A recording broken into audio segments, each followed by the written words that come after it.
नमस्कार दोस्तों, जेके study point पर आपका स्वागत है। आज हम हिंदी की शिक्षण विधियों के 30 अति महत्वपूर्ण क्वेश्चनों के का सॉल्यूशन करेंगे, जो कि आने वाली रीट परीक्षा के लिए रामबाण औषधि साबित होगी। तो ठीक है, आइए दोस्तों, आज का पहला प्रश्न करते हैं। काठिन्य निवारण विशेष बल दिया जाता है पद्य शिक्षण में, गद्य शिक्षण में, व्याकरण शिक्षण में, उपरोक्त में से कोई नहीं। तो दोस्तों इसका आंसर होगा गद्य शिक्षण में, क्योंकि काठिन्य निवारण का जो प्रयोग किया जाता है वो गद्य शिक्षण में किया जाता है। अगला प्रश्न है, दृश्य सर्वे साधन है। दृश्य सर्वे साधन है। तो ए ऑप्शन है चलचित्र, बी ऑप्शन है चित्र, सी ऑप्शन है चित्र विस्तारक और डी ऑप्शन है रेखा चित्र। तो इसमें दोस्तों राइट आंसर होगा चलचित्र, क्योंकि इसमें दिखाई भी देता है और सुनाई भी देता है। तो आज का तीसरा प्रश्न है, नाटक का संबंध किन ज्ञान इंद्रियों से होता है। तो दोस्तों ये ऐसा लगता है कि पिछली स्लाइड में भी था, इसको आपको पता होगा। इसका आंसर होगा सी, कान और आंख से।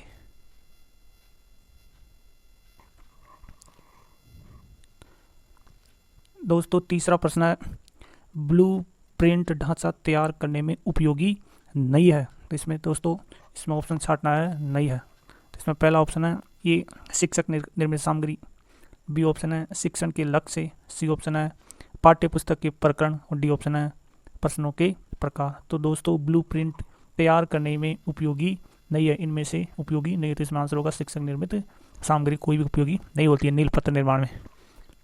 तो अगला प्रश्न है, संश्लेषण विधि में सीखने की प्रक्रिया होती है। संश्लेषण विधि में सीखने की प्रक्रिया होती है। तो पहला ऑप्शन है पहले वर्ण, फिर शब्द और फिर वाक्य, बी ऑप्शन है वाक्य शब्द और वर्ण, सी ऑप्शन है शब्द वर्ण और वाक्य, डी ऑप्शन है शब्द वाक्य और वर्ण। तो इसमें दोस्तों सही राइट आंसर होगा ये, क्योंकि पहले वर्ण फिर शब्द फिर वाक्य निर्माण होता है लास्ट में। तो अगला प्रश्न, गद्य शिक्षण में शब्दार्थ स्पष्ट करने की विधि है। गद्य शिक्षण में शब्दार्थ स्पष्ट करने की विधि है। तो इसमें पहला ऑप्शन है प्रश्नोत्तर विधि और प्रश्नोत्तर विधि, व्यास विधि, उद्बोधन विधि। तो दोस्तों इसमें राइट आंसर होगा इसका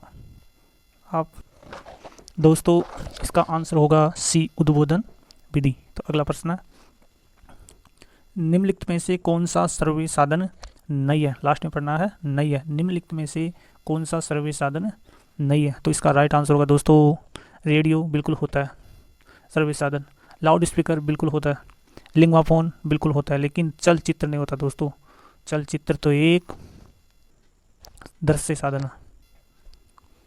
अगला प्रश्न है, हर्बर्ट उपागम के पद है। हर्बर्ट उपागम के कितने पद बताएं। तो दोस्तों इसमें होंगे ये ऑप्शन है 4, बी ऑप्शन है 6, सी ऑप्शन है 5 और डी ऑप्शन है 3। तो इसका आंसर होगा 5। पंचपदी हर्बर्ट स्पेशल की जो प्रणाली है उसके बारे में बताया।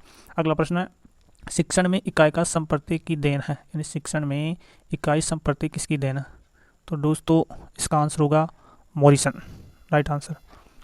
अगला प्रश्न है, भाषा कौशल का लिखित अभिव्यक्ति रूप है। भाषा कौशल का लिखित अभिव्यक्ति रूप है। भाषा कौशल का लिखित अभिव्यक्ति रूप है सुनना, पढ़ना, बोलना या लिखना। तो दोस्तों इस अभिव्यक्ति लिख कर भी की जा सकती है। 10वां प्रश्न है, पाठ्य पुस्तक का अध्ययनात्मक पक्ष है। पाठ्य पुस्तक का अध्ययनात्मक पक्ष है। तो दोस्तों ए ऑप्शन है इसमें पुस्तक का आकार और प्रकार, पुस्तक का पृष्ठ, मुख्य पृष्ठ, सी ऑप्शन है जिल्लद और डी ऑप्शन है प्राकथन। यानी कि दोस्तों ये कोई मैटर नहीं रखता पुस्तक कैसी आकार में कितनी बड़ी है क्या, ये भी मुख्य पृष्ठ भी कोई बदल, लेकिन उसमें जो प्राकथन जो पुस्तक के अंदर जो बात कही गई वो सबसे इंपॉर्टेंट मायने रखती है। तो अगला प्रश्न है, सत्र की समाप्ति पर प्रयुक्त मूल्यांकन है। यानी कि जो लास्ट में जो परीक्षा अंतिम में जो विद्यार्थी का जो मूल्यांकन किया जाता है वो किस में किया जाता है। तो पहला ऑप्शन है नियोजनात्मक मूल्यांकन, बी ऑप्शन है निर्णयात्मक मूल्यांकन, डी ऑप्शन निदानात्मक मूल्यांकन और डी ऑप्शन है संकलनात्मक मूल्यांकन। तो इसका राइट आंसर होगा संकलनात्मक मूल्यांकन, क्योंकि लास्ट में जितने भी एग्जाम टेस्ट हुए उनका लास्ट में संकलन करके उनका मूल्यांकन करके लास्ट में परिणाम जारी किया जाता है। अगला प्रश्न है 12वां, नर्सरी और प्राथमिक स्तर पर कविता शिक्षण की श्रेष्ठ प्रणाली कौन सी है।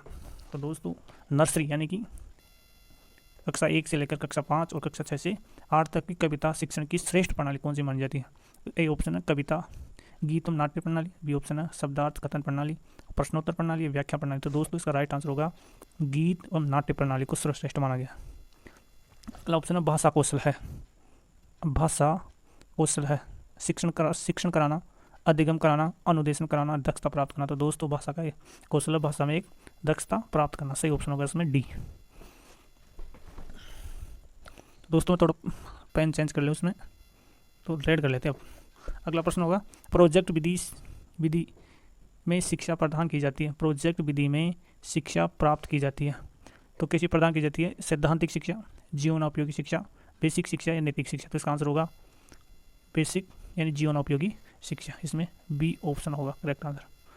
अगला प्रश्न है 15वां, प्रस्तावना का मुख्य उद्देश्य होता है, यानी जो पाठ्य योजना में जो प्रस्तावना का मुख्य क्या उद्देश्य होता है? उद्देश्य कथन करना, बी ऑप्शन प्रस्तुतिकरण करना, सी ऑप्शन नवीन ज्ञान ग्रहण हेतु तत्पर करना, और सी ऑप्शन है डी ऑप्शन है सामान्यीकरण करना। तो इसका राइट आंसर होगा नवीन ज्ञान ग्रहण हेतु तत्पर करना, यानी विद्यार्थियों को स्वस्थ को जागृत करना ही तो होता है ना।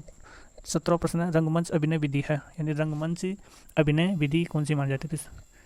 अभिनय विधि है कौन से? नाटक से, व्याकरण से, पद्य से या गद्य से। तो दोस्तों इसका आंसर होगा रंगमंच अभिनय विधि, तो इसमें होगा गद्य शिक्षण से। अगला प्रश्न है वस्तुनिष्ठ प्रश्न का प्रकार है, निम्नलिखित में से वस्तुनिष्ठ प्रश्नों का प्रकार है। तो ए ऑप्शन है आलोचनात्मक प्रश्न, बी ऑप्शन है विश्लेषणात्मक प्रश्न, सी ऑप्शन है मिलान प्रश्न, और डी ऑप्शन है व्याख्यात्मक प्रश्न। तो इसका आंसर होगा मिलान प्रश्न, सही आंसर होगा इसका सी मिलान प्रश्न। अगला प्रश्न है 19वां नंबर का, एक अच्छे मूल्यांकन की विशेषता नहीं है, यानी कि एक अच्छे मूल्यांकन की विशेषता नहीं है। तो दोस्तों इसमें पूछा है नहीं है, तो इसमें आंसर होगा वैधता बिल्कुल होती है, वस्तुनिष्ठता बिल्कुल होती है, व्यक्तिनिष्ठता ये नहीं होती दोस्तों। तो इसमें राइट आंसर होगा, और लास्ट में कौन सा व्यापकता, इसका आंसर होगा व्यक्तिनिष्ठता। अगला प्रश्न है श्रुति लेख में रेप संबंधी अभ्यास नहीं है, रेप संबंधी अभ्यास नहीं है। तो इसमें आंसर है कर्तव्य, धर्म, कबूतर या प्रकाश। तो दोस्तों इसका आंसर होगा कबूतर। 21वां प्रश्न मूल्यांकन का क्षेत्र परीक्षा से होता है, मूल्यांकन का क्षेत्र परीक्षा से होता है। तो इसका होता है सीमित, बी ऑप्शन है संकुचित, सी ऑप्शन समान, या डी ऑप्शन है विस्तृत। तो मूल्यांकन का क्षेत्र परीक्षा से कैसे होता है? तो दोस्तों इसमें आंसर होगा विस्तृत होता है। अगला प्रश्न है निगमन विधि का सिद्धांत है, निगमन विधि का सिद्धांत है। तो इसमें सिद्धांत चलता है इसमें विशेष से विशेष की ओर, बिल्कुल नहीं, गलत बात है। सामान्य से विशिष्ट की ओर, बिल्कुल सही बात, यानी कि सामान्य से विशिष्ट की ओर, ये भी नहीं, विशेष से सामान्य की ओर, ये सही है, सी ऑप्शन सही है, सामान्य से सामान्य की ओर, बिल्कुल नहीं, सामान्य से विशिष्ट की ओर चलती है आगमन विधि में। इसमें बी ऑप्शन में होता है आगमन विधि में चलती है सामान्य से, और सी ऑप्शन में होता है विशेष से, यानी पहले सूत्र समझा जाता है निगमन विधि में, फिर बाद में उदाहरण। अगला प्रश्न है निम्नलिखित सामग्री को मन ही मन बिना आवाज़ किए चुपचाप पढ़ना कहलाता है, यानी कि बिना आवाज़ मन ही मन में आवाज़ किए चुपचाप पढ़ना कहलाता है। इसमें पहला ऑप्शन है सस्वर वाचन, बिल्कुल नहीं, पहला डी ऑप्शन आदर्श वाचन नहीं, सी ऑप्शन मौन वाचन नहीं, लास्ट में समवेत वाचन। तो इसका आंसर होगा मौन वाचन, यानी मन ही मन में पढ़ना। तो इसका आंसर होगा सी मौन वाचन। अगला प्रश्न है खेल विधि को प्रचलित करने का श्रेय जाता है, खेल विधि को प्रचलित करने का श्रेय किसको जाता है?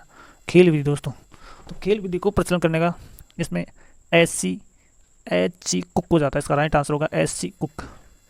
अगला प्रश्न होगा है मूल्यांकन का आवश्यक गुण है, यानी कि मूल्यांकन का आवश्यक गुण है। तो पहला ऑप्शन है वस्तुनिष्ठता, बी ऑप्शन है वैधता, सी ऑप्शन है विश्वसनीयता, और डी ऑप्शन है उपरोक्त सभी। तो बिल्कुल सही है दोस्तों, इसमें आंसर होगा उपरोक्त सभी, क्योंकि विश्वसनीयता भी होती है, वैधता भी होती है, और वस्तुनिष्ठता भी होती है। अगला प्रश्न है भाषा दक्षता का प्रारंभ कौशल है, यानी कि भाषा दक्षता का प्रारंभिक कौशल कौन सा माना जाता है? तो 4 कौशल है दोस्तों, कितने कौशल है? तो 4 में जो प्रारंभिक यानी जो शुरुआत, जो बच्चा शुरुआत करता है वो किससे करता है? सुनने से, पहले सुनता है।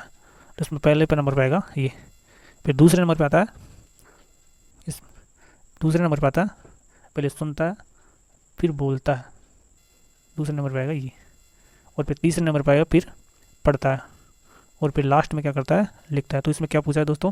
इसमें पूछा है कि भाषा प्रारंभिक कौशल कौन सा? तो यही होगा दोस्तों, सुनता है पहले। अगला प्रश्न है 27 नंबर का, प्रश्न पत्र बनाने से पूर्व निम्न में से किस प्रश्न पत्र का निर्माण किया जाता है। यानी कि प्रश्न पत्र बनाने से पूर्व, दोस्तों किसकी बात हो रही है, पूर्व की, पहले की। तो प्रश्न पत्र बनाने से पूर्व निम्नलिखित में से किस पत्र का निर्माण किया जाता है। पहले है पूरक पुस्तक, बिल्कुल नहीं होता दोस्तों। बी ऑप्शन है ब्लू प्रिंट, यस यही होता है दोस्तों, ब्लू प्रिंट जिसे बोलते हैं नील पत्र। अगला ऑप्शन है पाठ्य पुस्तक, ये भी नहीं होता दोस्तों। और डी ऑप्शन है प्रश्नों के प्रकार, तो इसमें राइट आंसर होगा ब्लू प्रिंट। अगला प्रश्न है सर्वे दृश्य सामग्री नई है। सर्वे दृश्य सामग्री नई है, सर्वे दृश्य सामग्री नई है। तो पहला ऑप्शन है छायाचित्र, बिल्कुल नहीं। नाटक, बिल्कुल नहीं। चलचित्र या ड्रामा। तो दोस्तों इसका आपने अगर दोस्तों सी ऑप्शन है चलचित्र, डी ऑप्शन है ड्रामा। तो इसका आंसर होगा छायाचित्र। अगला प्रश्न, उच्चारण सुधारने का कार्य किन कक्षाओं में करना चाहिए। यानी उच्चारण सुधारने का कार्य निम्न किन कक्षाओं में करना चाहिए। प्रारंभिक कक्षा में, माध्यमिक शिक्षा में, उच्च प्राथमिक में या उच्च कक्षाओं में। तो इसका आंसर होगा प्रारंभिक कक्षाओं में। अगला प्रश्न है शिक्षक कौशल का प्रयोग किया जाता है। शिक्षण कौशल का प्रयोग किया जाता है कक्षा के अंदर, कक्षा के बाहर, दोनों में। तो इसका आंसर होगा दोनों, कक्षा के बाहर भी किया जाना चाहिए और कक्षा के अंदर भी किया जाना चाहिए। थैंक यू दोस्तों, आज के 30% कंप्लीट हुए। और अगर वीडियो पसंद आई तो दोस्तों सब्सक्राइब कीजिए चैनल को, लाइक कीजिए, शेयर कीजिए दोस्तों के साथ, और इस वीडियो का लाभ अपने दोस्तों को भी उठाने दीजिए दोस्तों। तो ठीक है दोस्तों, मिलते हैं अगली वीडियो में, तब तक गुड बाय।